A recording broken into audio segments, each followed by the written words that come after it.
আমার প্রিয় সম্মানিত মুসলমান মা এবং ভাই বোনেরা, এই কোরআন হলো আমাদের একটা পূর্ণাঙ্গ জীবন বিধান। কথা বলেন ঠিক কিনা? এই কোরআন হলো আমাদের মুসলমানের জন্য সবচেয়ে আসল সম্পদ। কোরআন আছে যেখানে, শান্তি আছে সেখানে। আমার প্রিয় সম্মানিত মুসলমান মা এবং ভাই বোনেরা, একদিন কোরআনকে প্রশ্ন করে বলা হলো, কোরআন, একদিন কোরআনকে প্রশ্ন করে বলা হলো, রে কোরআন, এই কোরআন তুমি কি কারণে এসেছো? কোরআনটা দুনিয়ার বুকে কিভাবে এসেছো? এবার কোরআন জবাব দেয়, বাল হুয়া কুরআনুল মাজিদ ফি লাউহিম মাহফুজ। জোরে বলেন সুবহানাল্লাহ। এবার কোরআন জবাব দেয়, আমি লাউহে মাহফুজে মহান আল্লাহ তাআলা দেওয়া 30টা কোরআন বহুকাল চলে যাওয়ার পর আমি দুনিয়ার বুকে মহান আল্লাহ তাআলা দেশে আমরা এই কোরআন পেয়েছি। কথা বলেন ঠিক কিনা? এই কোরআন হলো মানব জাতির জন্য পূর্ণাঙ্গ একটা জীবন বিধান। এই কোরআনকে যদি আমি আপনি অনুসরণ করে চলতে পারি, কোরআন দিয়ে যদি পরিবার গঠন করতে পারি, কোরআন দিয়ে যদি সমাজ গঠন করতে পারি, সমাজের ভিতর কোনো মারামারি থাকবে না, সমাজের ভিতর পরিবারের ভিতর কোনো মারামারি থাকবে না। এই কোরআন অনুযায়ী আমি আপনি যদি ব্যক্তিগত জীবন থেকে শুরু করে নি, পারিবারিক জীবনে, রাষ্ট্রীয় জীবনে, সমাজ জীবনে, সারাটা সংসদের ভিতর কোরআনের আইন দরকার। কথা বলেন ঠিক কিনা? এই কারণে কোরআন এমন একটা কিতাবে বাজান, যেই কিতাবের ভিতর বিন্দু পরিমাণ ভুল নাই, শুধু ভুলই নয়, বিন্দু পরিমাণ সন্দেহ নাই। কথা বলেন ঠিক কিনা? এই কারণে আল্লাহ তাআলা সূরা বাকারার 2 নম্বর আয়াতে ঘোষণা করিয়া দিলেন, জালিকাল কিতাবু লা রাইবা ফীহি হুদাল লিল মুত্তাকিন। জোরে জোরে বলেন সুবহানাল্লাহ। এই কোরআন এমন একটা কিতাব, যেই কিতাবের ভিতর বিন্দু পরিমাণ সন্দেহ নাই। শুধু তাই নয়, এই কোরআনকে যেই ব্যক্তি অস্বীকার করবে সেই ব্যক্তি কাফের হয়ে যাবে। কথা বলে ঠিক কিনা? এই কোরআনকে কেউ যদি অস্বীকার করে, কবরকে যারা অস্বীকার করে, যারা পরকালকে যারা অস্বীকার করে, তারা কখনো মুসলমানের ঘরে সন্তান হতে পারে না। কথা বলে ঠিক কিনা? মুসলমানের সর্বপ্রথম পরিচয় হবে কোরআন দিয়ে। কথা বলেন ঠিক কিনা? এইভাবে কোরআন হলো মহান আল্লাহ তাআলা দেওয়া মুসলমান জাতির জন্য আসল সম্পদ। কথা বলেন ঠিক কিনা? কোরআন আছে যেখানে শান্তি আছে সেখানে, কোরআন নাই যেখানে শান্তি নাই সেখানে। এই কারণে আল্লাহ তাআলা সূরা আর রহমানের ভিতর বলে, আর রহমান আল্লামাল কুরআন। এর মানে বোঝা গেল আল্লাহ তাআলা মানব জাতির জন্য পাঠিয়েছেন কোরআন। খালাকাল ইনসানা আল্লামাহুল বায়ান। জোরে জোরে বলেন সুবহানাল্লাহ। আল্লাহ তাআলা শুধু কোরআনই দেন নাই, মানব জাতির জন্য সমস্ত প্রকার ভালো মন্দ দিক সবকিছুই আল্লাহ তাআলা কোরআনের মাধ্যমে ভিতর লিখে দিয়েছেন। কথা বলেন ঠিক কিনা? শুধু তাই নয়, এই কোরআন দিয়ে যদি আমি আপনি সমাজটা গঠন করতে পারি, এই কোরআন আমার আপনার জন্য সারাটা জীবনের জন্য সুখময় করে দেবে। কথা বলেন ঠিক কিনা? এই কোরআন এমন একটা কিতাব, এই কিতাবে এই পৃথিবীর বুকে হাজার রকমের বই বের হয়েছে। এই পৃথিবীর বুকে হাজার রকমের বই বের হয়েছে। বাংলা, ইংরেজি, কেমিস্ট্রি, পদার্থবিজ্ঞান, রসায়ন বিজ্ঞান, বায়োলজি, বিভিন্ন ধরনের বিজ্ঞান বের হয়েছে। ওই সব কিছুর আসল বিজ্ঞান হলো পবিত্র আল কোরআন। কথা বলেন ঠিক কিনা? এই কোরআন এমন একটা কিতাব, যে কিতাবের ভিতর শুধু এই কোরআন দেখলেও সব, দেখালেও সব, শুনলেও সব, শোনালেও সব। চিল্লা বলেন সুবহানাল্লাহ। অথচ অন্য কোন কিতাব, বই যদি আপনি মানুষকে দেখার কোনো সব পাবেন না। কথা বলেন ঠিক কিনা? এই বাংলা বই, ইংরেজি বই আপনি যদি হাজার প্রকার পড়েন, কোনো সব আপনি পাবেন না। কথা বলেন ঠিক কিনা? কিন্তু আল্লাহ তাআলা এমন কিতাব মানব জাতিকে দেখতে দিয়েছে, এই কিতাব আমি আপনি যদি অনুসরণ করি তাও সওয়াব, অন্যকে যদি অনুসরণ করাই তাও সওয়াব, নিজে যদি দেখি তাও সওয়াব, অন্যকে যদি দেখাই তাও সওয়াব। শুধু তাই নয়, নিজে বললে সওয়াব, অন্যকে পড়ালে সওয়াব। জোরে জোরে বলেন সুবহানাল্লাহ। এই কারণে সারাটা জীবন কোরআনকে মহব্বত করা দরকার। হাদিস শরীফে বর্ণিত আছে, বিশ্ব নবী মায়ের নবী জনাবে মুহাম্মদ রাসূলুল্লাহ সাল্লাল্লাহু আলাইহি ওয়াসাল্লাম ফরমান, কোরআনকে যদি তুমি বেশি বেশি মহব্বত করো, নামাজকে যদি তুমি বেশি বেশি মহব্বত করো, কাল কিয়ামতের ময়দানে আল্লাহ তাআলা আমাকে আপনাকে কোরআন ওয়ালাদের সাথে হাসর নাসর করাইবেন। জোরে জোরে বলেন সুবহানাল্লাহ। শুধু তাই নয়, বিশ্ব নবী মায়ের নবী জনাবে মুহাম্মদ রাসূলুল্লাহ সাল্লাল্লাহু আলাইহি ওয়াসাল্লাম ফরমান, যার সাথে তার মহব্বত, তার সাথে তার হাসর নাসর। জোরে জোরে বলেন সুবহানাল্লাহ। জীবনটা যদি কোরআনের জন্য দিতে পারি ভাই, জীবনটা যদি কোরআনের জন্য মহব্বত করতে পারি, আমি আমার মহব্বত যদি সারাটা জীবন কোরআনের সাথে থাকে, কাল কিয়ামতের ময়দানে কবরের ভিতর আল্লাহ তাআলা আমার আপনার জন্য হিসাব নিকাশটা সহজ করে দিবেন। জোরে জোরে বলেন সুবহানাল্লাহ। এই কারণে কোরআনকে যদি আমি আপনি ভালোবাসতে পারি, কাল কিয়ামতের ময়দানে আল্লাহ তাআলা আমাকে আপনাকে কোরআন ওয়ালাদের সাথে হাসর নাসর করাইবেন। জোরে জোরে বলেন সুবহানাল্লাহ। এই কারণে আমার আপনার মহব্বত যদি নেশাখোরদের সাথে থাকে, কাল কিয়ামতের ময়দানে আল্লাহ তাআলা আমাকে আপনাকে ওই সমস্ত নেশাখোরদের সাথে হাসর নাসর করাইবেন। কথা বলেন ঠিক কিনা? শুধু তাই নয়, এই কোরআন আল্লাহ তাআলা লাউহে মাহফুজে বিশ্ব নবী মায়ের নবী জনাবে মুহাম্মদ রাসূলুল্লাহ সাল্লাল্লাহু আলাইহি ওয়াসাল্লামের মাধ্যমে দুনিয়ার বুকে পাঠিয়েছেন। কথা বলেন ঠিক কিনা? শুধু তাই নয়, এই কোরআন আল্লাহ তাআলা কদরের রজনীতে আল্লাহ তাআলা মানব জাতিকে জন্য পাঠিয়েছেন। কথা বলেন ঠিক কিনা?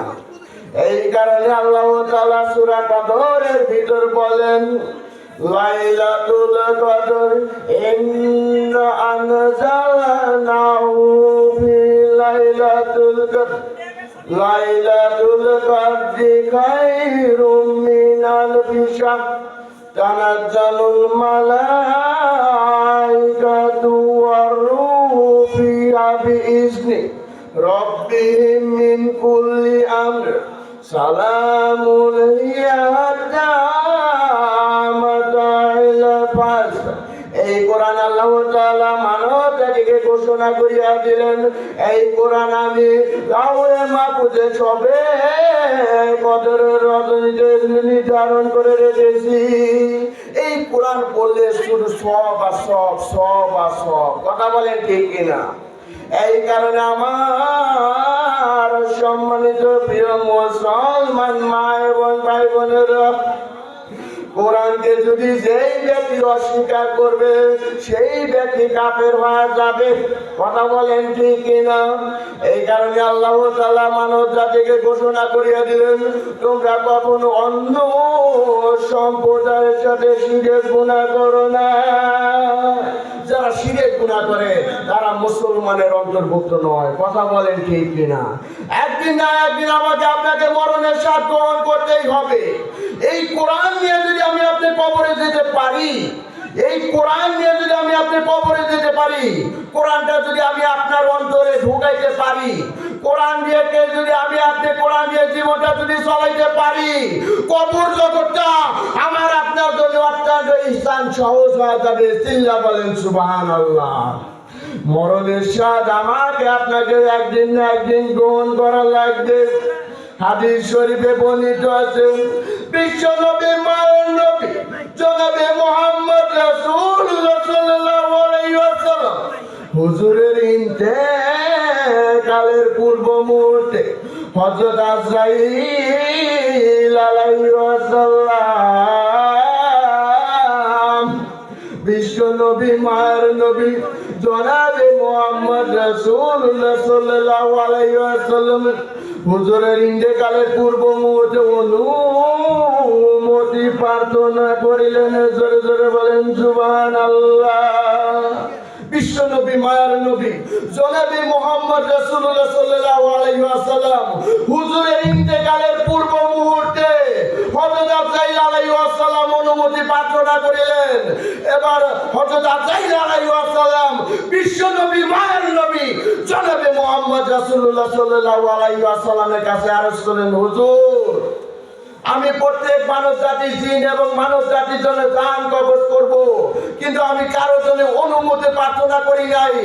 আপনি যদি আমাকে অনুমতি দান করেন, আপনি যদি আমাকে অনুমতি দান করেন, এই মৃত্যু জগৎটা অত্যন্ত সহজ ভাবে হয়ে যাবে। জোরে জোরে বলেন সুবহানাল্লাহ। এই কথা বলার পর বিশ্ব নবী মায়ার নবী জনাবে মুহাম্মদ রাসূলুল্লাহ সাল্লাল্লাহু আলাইহি ওয়াসাল্লাম হযরত মা ফাতেমা রাদিয়াল্লাহু তাআলা আনহাকে বললেন, ফাতেমা রে, হযরত আজরাইল আলাইহিস সালাম আমার মৃত্যুর জন্য প্রস্তুতি দেওয়া নিছে। এবার মা ফাতেমা রাদিয়াল্লাহু তাআলা আনহাকে বিশ্ব নবী মায়ের নবী আরজ করলেন, হে ফাতেমা,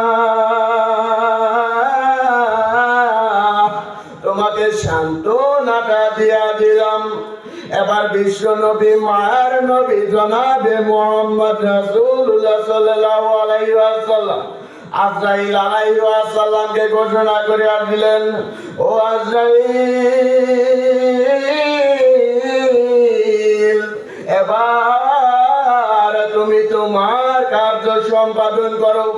এবার আজরাইল আলাইহিস সালাম বিশ্ব নবী মায়ের নবী জনাবে মুহাম্মদ রাসূলুল্লাহ সাল্লাল্লাহু আলাইহি ওয়াসাল্লাম হুজুরের ডান হাতখানা যখন বুকের উপরে স্থাপন করিলেন, এবার আজরাইল আলাইহিস সালাম এই কথা বলার সঙ্গে সঙ্গে বিশ্ব নবী মায়ের নবী জনাবে মুহাম্মদ রাসূলুল্লাহ সাল্লাল্লাহু আলাইহি ওয়াসাল্লাম আরজ করলেন, ও আজরাইল,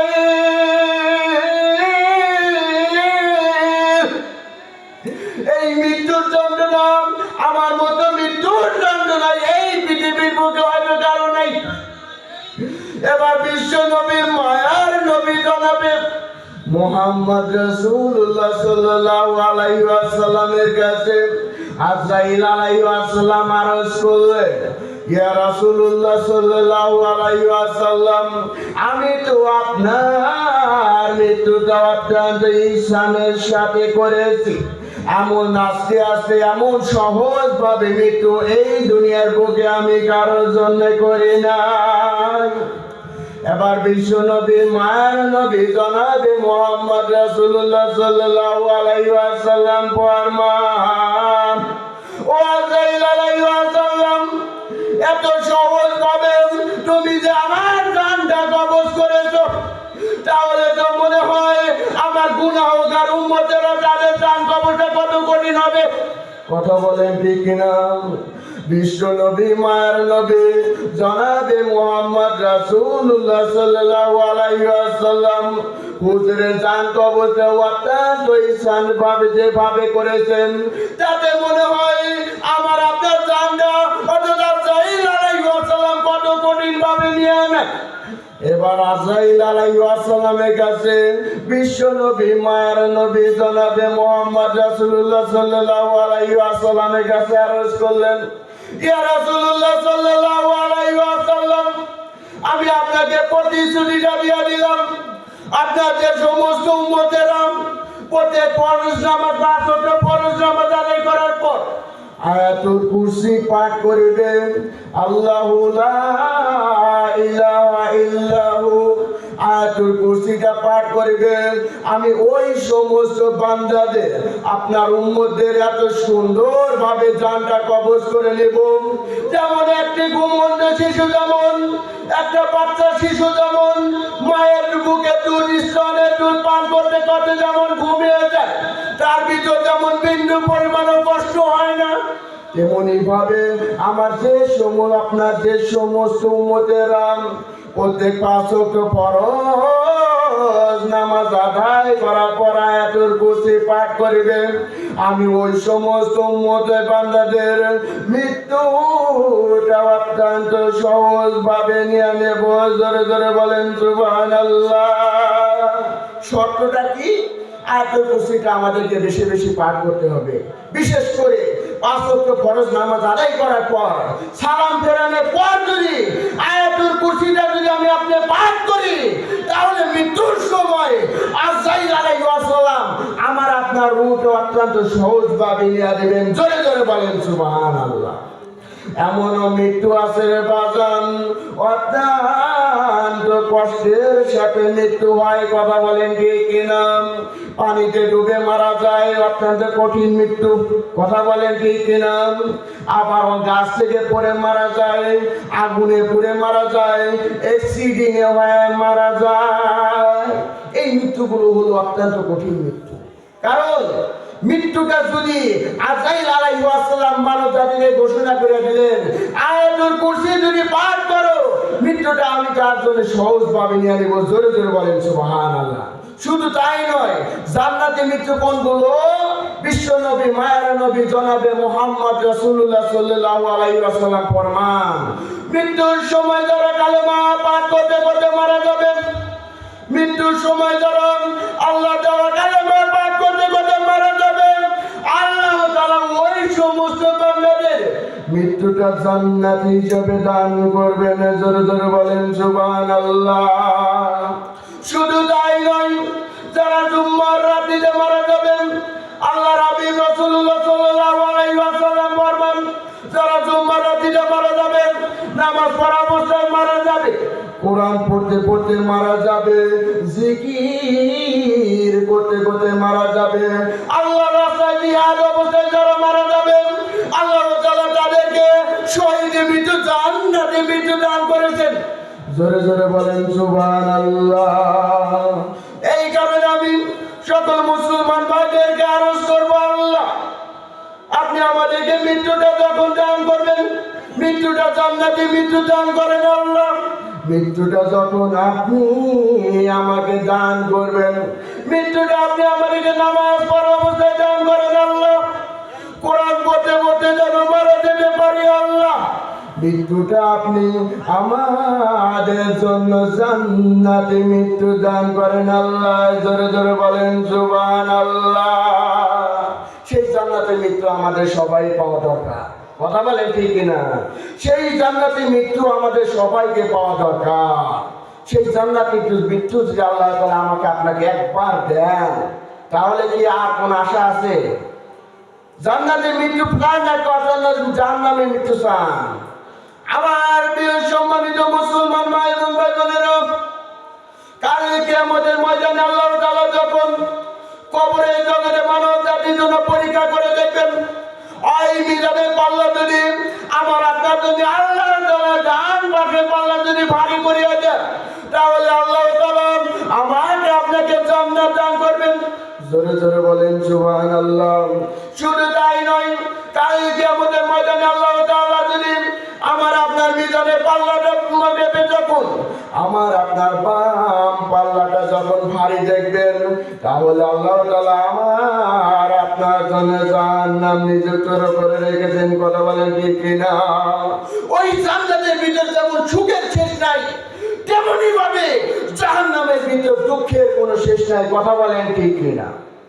হাদিস শরীফে বর্ণিত আছে, ইয়া আইয়ুহাল্লাযীনা আমানু আমিলুস সালিহাতি কানাত লাহুম জান্নাতুল ফিরদাউসি নুজুলা। জোরে জোরে বলেন সুবহানাল্লাহ।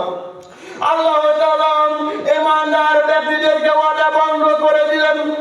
আল্লাহ তাআলা ঈমানদার ব্যক্তিদেরকে আলোচনা করে দিলেন, যে সমস্ত বান্দারা 5 ওয়াক্ত নামাজ পড়বেন, নামাজকে যারা মহব্বত করবেন, কাল কিয়ামতের ময়দানে আমি ওই সমস্ত বান্দাদের, ঈমানদার বান্দাদেরকে জান্নাতুল ফিরদাউস দান করব। জোরে জোরে বলেন সুবহানাল্লাহ। শুধু তাই নয়,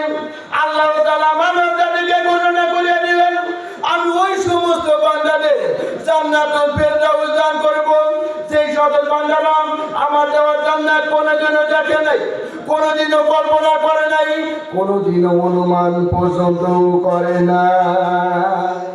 ওই জান্নাত আল্লাহ তাআলা ঈমানদার ব্যক্তিদের জন্যই নিযুক্ত করে রেখেছেন। আল্লাহ তাআলা ঈমানদার ব্যক্তিদের জন্যই এই জান্নাতটা রেখেছেন। বেঈমানদের জন্য আল্লাহ তাআলা জান্নাত দেবেন না। কথা বলেন ঠিক কিনা? শুধু তাই নয়, হাদিস শরীফে বর্ণিত আছে মহান আল্লাহ তাআলা দেওয়ার রহমত সমূহকে যদি মোট 100 ভাগ করা যায়, কয় ভাগ? মহান আল্লাহ তাআলা রহমত সমূহকে যদি মোট 100 ভাগ করা যায়, তার মধ্যে মাত্র 1 ভাগ আল্লাহ তাআলা দুনিয়ার বুকে মানব জাতিকে দান করেছেন, আর বাকি 99 ভাগ আল্লাহ তাআলা জান্নাত বাসীকে দান করবেন। জোরে জোরে বলেন সুবহানাল্লাহ। শুধু তাই নয়, হাদিস শরীফে বর্ণিত আছে আল্লাহ তাআলা যখন জান্নাত বাসীদেরকে জান্নাত দান করবেন, ওই জান্নাতের ভিতর যেই বিল্ডিং এর ভিতর আল্লাহ তাআলা জান্নাত দান করবেন, বিল্ডিংটা হবে সোনার, স্বর্ণের বিল্ডিং এ আল্লাহ তাআলা মানব জাতিকে দান করবেন। ওই জান্নাতের ভিতর আল্লাহ তাআলা মানব জাতিকে যেই বিল্ডিং দান করবেন, একটা ইট হবে স্বর্ণের, একটা ইট হবে রৌপ্যের, একটা ইট হবে স্বর্ণের, রৌপ্যের, এইভাবে স্বর্ণ এবং রৌপ্যের মাধ্যমে আল্লাহ তাআলা জান্নাতবাসীদেরকে জান্নাত দান করবেন। চিল্লায়া বলেন সুবহানাল্লাহ। আচ্ছা বলেন তো, এই পৃথিবীর বুকে কোটি কোটি পত্র বিজ্ঞানী চলে গেছে, লাখ সাহেব চলে গেছে, কোটি কোটি চলে গেছে, আজ পর্যন্ত স্বর্ণের বাড়ি কেউ বানাইতে পারছে? আজ পর্যন্ত স্বর্ণের বাড়ি বানাইতে পারছে? কিন্তু আল্লাহ তাআলা ঈমানদার ব্যক্তিদের জন্য ঘোষণা করিয়া দিলেন, আমি ওই সমস্ত ঈমানদার ব্যক্তিদের জন্য জান্নাতের ভিতরে এই বিল্ডিংটা দান করব, বিল্ডিংটা হবে সোনার। কথা বলেন ঠিক কিনা? শুধু তাই নয়, বিশ্ব নবী, মার নবী জনাবে মুহাম্মদ রাসূলুল্লাহ সাল্লাল্লাহু আলাইহি ওয়াসাল্লাম মেরাজে জরনিতে জান্নাত যখন প্রদর্শন করে দেখেন, মানব জাতিকে ঘোষণা করিয়া দিলেন 4টি জিনিস মানব জাতির জন্য আল্লাহ তাআলা জান্নাতের ভিতর দান করবেন। 1 নাম্বার হলো বিশুদ্ধ পানি, 2 নাম্বার হলো মধু, 3 নাম্বার হলো শরবত, 4 নাম্বার হলো দুধ। জোরে জোরে বলেন সুবহানাল্লাহ। শুধু তাই নয়, ওই জান্নাতবাসীদের আল্লাহ তাআলা দুনিয়ার বুকে যারা স্বামী স্ত্রী ছিল, আল্লাহ তাআলা স্বামী স্ত্রী যদি জান্নাতি হয়, জান্নাতবাসীদের আল্লাহ তাআলা স্বামী স্ত্রীকে চিরস্থায়ী জান্নাত দান করবে। এই দুনিয়ার বুকে যারা কোরআন অনুযায়ী আমল করেছে, ওই সমস্ত স্বামী স্ত্রীকে আল্লাহ তাআলা যদি মারাও যায়, স্বামী স্ত্রীকে আজীবন জান্নাতের ভিতর দান করবেন। জোরে জোরে বলেন সুবহানাল্লাহ। শুধু তাই নয়, ওই জান্নাতের ভিতর কোনো মরণ হবে না। কথা বলেন ঠিক কিনা? দুনিয়ার বুকে মানুষের মরণ আছে, জান্নাতের ভিতর মানুষের মরণ নাই। দুনিয়ার ভিতর মানুষের টেনশন আছে, জান্নাতের ভিতর মানুষের কোনো টেনশন নাই। দুনিয়ার বুকে মানুষের কত ধরনের রোগ, কিন্তু দুনিয়ার জান্নাতের ভিতর কোনো রোগ নাই। দুনিয়ার বুকে মানুষকে হাজার হাজার বিভিন্ন প্রকার বিপদ আপদ শোক, কথা বলেন ঠিক কিনা? কিন্তু জান্নাতের ভিতর কোনো শোক হবে না। There is no tension in Jannat. There is no danger in Jannat. There is no death in Jannat. ওই জান্নাতের ভিতর কোনো মৃত্যু হবে না, জান্নাতের ভিতর কোনো টেনশন হবে না, ওই জান্নাতের ভিতর কোনো রোগ হবে না, ওই জান্নাতের ভিতর কোনো টেনশনই নাই ঈমানদার বান্দাদের জন্য। এমন অবস্থা আছে, স্বামী হয় জান্নাতি অথবা স্ত্রী হয় জাহান্নামী, অথবা স্ত্রী যদি জান্নাতি হয়, স্বামী হয় জাহান্নামী। এইভাবে আল্লাহ তাআলা জান্নাতের বাসীদেরকে ওই জান্নাতের ভিতর স্বামী স্ত্রীকে আলাদা স্বামী এনে আলাদা স্ত্রী এনে বিবাহটা দিয়ে দিয়ে আল্লাহ তাআলা ওই সমস্ত স্বামী স্ত্রীদেরকে আজীবনের জন্য জান্নাতের ভিতর দান করবেন। চিল্লায়া বলেন সুবহানাল্লাহ। আর অতিথি হবেন ফেরেশতাগণ। তখন এই দুনিয়ার বুকে যদি আমরা কোনো বিয়ে সাথে করি, হাজার হাজার অতিথিকে দাওয়াত দেই, হাজার হাজার আত্মীয় স্বজনকে দাওয়াত দেই, কিন্তু জান্নাতের ভিতর অতিথি আপ্যায়ন হবে ফেরেশতাগণ। চিল্লায়া বলেন সুবহানাল্লাহ। শুধু তাই নয়, ওই জান্নাতের ভিতর থাকবে বাজার। কি থাকবে? জান্নাতের ভিতর থাকবে বাজার। আমরা তো দুনিয়ার বুকে বাজার করতে টাকা পয়সা লাগে, থাকে। কথা বলেন ঠিক কিনা? টাকা পয়সা দ্বারা কোনো কিছু কেনা যায় না। তেমনি ভাবে আল্লাহ তাআলা জান্নাতের ভিতর মানব জাতিকে দান করবে। ওই জান্নাতের ভিতর মানব জাতি যা চাইবে আল্লাহ তাআলা তাই দান করবেন। জোরে জোরে বলেন সুবহানাল্লাহ। ওই জান্নাতের ভিতর আপনার যা ইচ্ছা, যা মনে চায়, এখন এটা খামো, ওটা খামো, এটা খামো। দুনিয়ার বুকে টাকা পয়সা টেনশন করা লাগে, কিন্তু জান্নাতের ভিতর কোনো টাকা পয়সা লাগবে না। জান্নাতের ভিতর কোনো কিছু টেনশন নাই। তেমনি ভাবে জান্নাতের ভিতর যেমন সুখের শেষ নাই, তেমনি ভাবে আল্লাহর দেওয়া জাহান্নামের ভিতর দুঃখের কোনো শেষ নাই। কথা বলেন ঠিক কিনা? হাদিস শরীফে বর্ণিত আছে, যারা কোরআনের বিপক্ষে চলবেন, কোরআনকে যারা অনুসরণ করবে না, কোরআন অনুযায়ী যারা চলবে না, বেঈমান ব্যক্তিদের জন্য আল্লাহ তাআলা জাহান্নাম নিযুক্ত করে রেখেছেন। কথা বলেন ঠিক কিনা? যেই জাহান্নামের ভিতরে থাকবে সব বিচ্ছু আগুন, এই দুনিয়ার সাধারণ আগুন হবে না। যেই জাহান্নামের ভিতরে আল্লাহ তাআলা মানব জাতিকে দান করবে, দুনিয়ার সাধারণ বিচ্ছু হবে না, দুনিয়ার সাধারণ ছাপ হবে না। এই দুনিয়ার ৭১ ডবল হবে ওই জাহান্নামের আগুন। এই দুনিয়ার বুকে আমরা যদি এক সেকেন্ডের জন্য জাহান্নামের আগুনের উপর হাত রাখতে পারি না, একটু চিন্তা করে দেখেন, যেই জাহান্নামের আগুনের ভিতরে আল্লাহ তাআলা মানব জাতিকে দান করবেন, সেই জাহান্নামের আগুনের ভিতরে আমি আপনি সহ্য করতে পারবো? আমার প্রিয় সম্মানিত মুসলমান মা এবং ভাই বোনেরা, শুধু তাই নয়, যেই জাহান্নামের আগুনের ভিতর আল্লাহ তাআলা সাপ বিচ্ছু দান করবেন, সেই সাপ বিচ্ছু হবে এই দুনিয়ার ৭১ ডবল বেশি। কথা বলেন ঠিক কিনা? হাদিস শরীফে বর্ণিত আছে, হযরত আদম আলাইহিস সালামের রান্না বান্নার জন্য যখন আগুনের প্রয়োজন হলো, হযরত আদম আলাইহিস সালামের রান্না বান্নার জন্য যখন আগুনের প্রয়োজন হলো, হযরত জিবরাইল আলাইহিস সালাম ওই দোজখের ভিতর হইতে বিন্দু পরিমাণ আগুন এনে হযরত আদম আলাইহিস সালামকে দান করলেন। এইভাবে একবার নয়, দুইবার নয়, ৭ বার করে জাহান্নামের আগুন আনলেন। একটিবারে জনল দুনিয়ার মুখে পড়লো না। এবার আল্লাহ তাআলা ওই আদম আলাইহিস সালাম জিবরাইল আলাইহিস সালাম ঘোষণা করে দিলেন, এই জাহান্নামের আগুন আমার উম্মতেরা সহ্য করতে পারবে না। এই জাহান্নামের আগুন আমার উম্মতেরা সহ্য করতে পারবে না। উম্মতের জন্য তৈরি করি নাই। এবার বিশ্ব নবী, মার নবী জনাবে মুহাম্মদ রাসূলুল্লাহ সাল্লাল্লাহু আলাইহি ওয়াসাল্লাম ওই আদম আলাইহিস সালামকে বলেন, যাও যাও যাও, পাথরের সাথে পাথর ঘর্ষণ দাও, এর বিনিময়ে যেই আগুনটা তৈরি হবে সেই আগুন আদম আলাইহিস সালামকে দাও। তখন থেকে আমরা দুনিয়ার বুকে আগুন পেয়েছি। কথা বলেন ঠিক কিনা? আল্লাহ তাআলা এইভাবে বিশ্ব নবী, মায়ের নবী জনাবে মুহাম্মদ রাসূলুল্লাহ সাল্লাল্লাহু আলাইহি ওয়াসাল্লাম ফরমান, এই নাও চোখের পানি।